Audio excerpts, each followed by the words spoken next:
Number one, first of all, for Ohioans, when you are a customer in an Ohio business, you should wear a face covering. You should do that. But you are not required to wear a face covering. You should do it, you're not required to do it.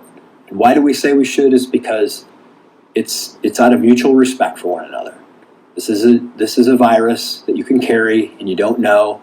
We want to protect employees, we want to protect customers. Everybody should do it, but you're not required to do it. As an Ohioan, as a customer in a store. So let's now move on to employers and employees. And I'll go slow through this so that you'll have a chance to digest exactly what I'm saying. Face coverings are required while you are on the job. So face coverings are required while you're on the job, with exceptions for employers and employees under the following conditions. When an employee in a particular position is prohibited by law or regulation from wearing a face covering while on the job. So there are laws and regulations that prohibit this, and that would be an exception. Wearing a face covering on the job is against documented industry best practices. When wearing a face covering is not advisable for health purposes. When, if wearing a face covering, it is a violation of the company's safety policies. When an employee is sitting alone in an enclosed workspace. So if you're in a business, you're in an enclosed workspace, there's nobody else around, you don't need to wear a face covering. And when there is a practical reason a face covering cannot be worn by an employee, a practical reason.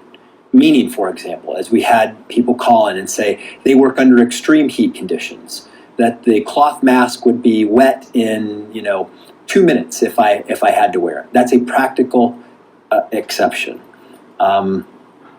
Another case in a manufacturing facility where there needs to be a clear line of communication was one example that was provided to us, where it could create a safety concern because employees who are handling heavy equipment can't hear one another. These are all exceptions for employers and employees, and if you believe you qualify for one of these exceptions, then your business, if you believe that your business or an employee qualifies for these exceptions, you must provide written justification upon request. And let me be clear about this. What our goal has always been is to be firm in that we know that we protect each other when we wear these masks, but we also want to be reasonable. It's a very difficult thing to account for every circumstance in the mask wearing guidance.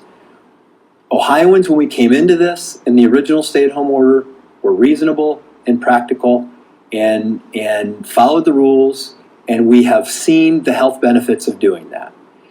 And as we issue this new guidance, we hope that the same thing happens, frankly, because we want you to comply not because it's a government mandate. We want you to comply because you care about each other.